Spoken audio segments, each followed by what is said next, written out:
Assalamualaikum warahmatullahi wabarakatuh. Kembali lagi dengan saya Sulistiana dengan NIM A321240069.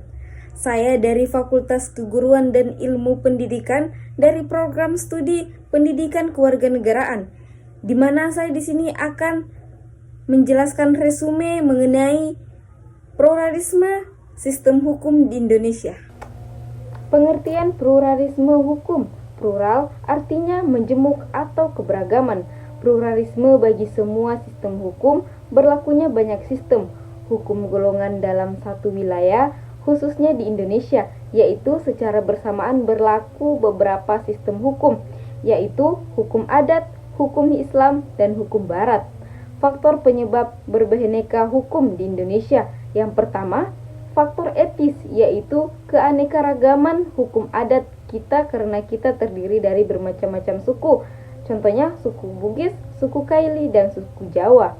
Faktor yuris, yaitu terdiri dari penggolongan penduduk, pasal 163, dan pengelompokan hukum, pasal 131.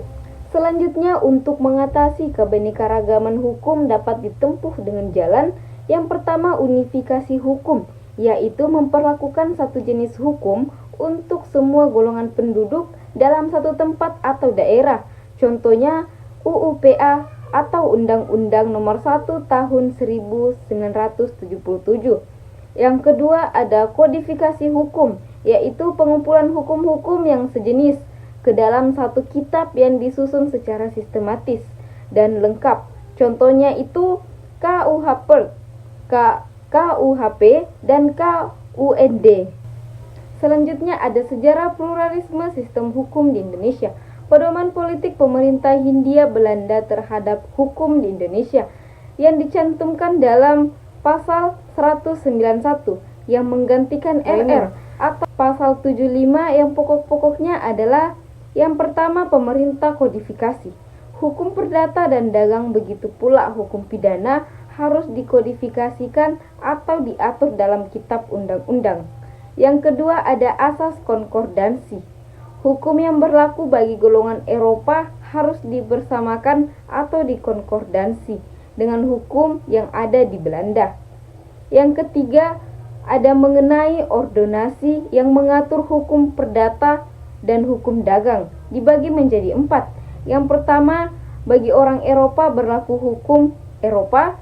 Yang kedua, bagi orang timur asing berlaku hukum negaranya. Yang ketiga, ada bagi bumi putera berlaku hukum adat. Yang terakhir, bagi orang yang mau menundukkan diri terhadap hukum Eropa berlaku di hukum Eropa. Ada juga penundukan diri, dibagi menjadi 4. Yang pertama, seluruh hukum Eropa. Yang kedua, sebagai hukum Eropa misalnya bukan kekayaan saja. Yang ketiga, perbuatan-perbuatan hukum tertentu. Yang terakhir, secara diam-diam jika pribumi melakukan perbuatan hukum yang tidak dikenal dalam hukum adat. Selanjutnya ada pasal 163, pembagian gelang penduduk menentukan. Yang pertama yaitu penghuni Indonesia dibedakan dalam golongan Eropa, bumi putera, dan timur asing dengan hukum yang berbeda. Yang kedua, golongan Eropa terdiri dari 4, yaitu orang Belanda, orang Eropa kecuali Belanda, orang Jepang, Amerika, dan Australia. Ada juga anak yang lahir sebagai anak yang diakui sah oleh orang tersebut di atas dan keturunannya. Ada golongan timur asing, orang asing yang lain seperti Cina, Arab, India, dan lain-lain, serta keturunannya yang diakui sah oleh mereka. Ada juga golongan bumi putra yang tunduk pada hukum. Semua orang bumi putra kecuali sudah masuk golongan. Ada mereka yang masuk golongan hukum lain tapi sejak lama diterima sebagai orang bumi putra. Baik, selanjutnya kita masuk di sistem hukum.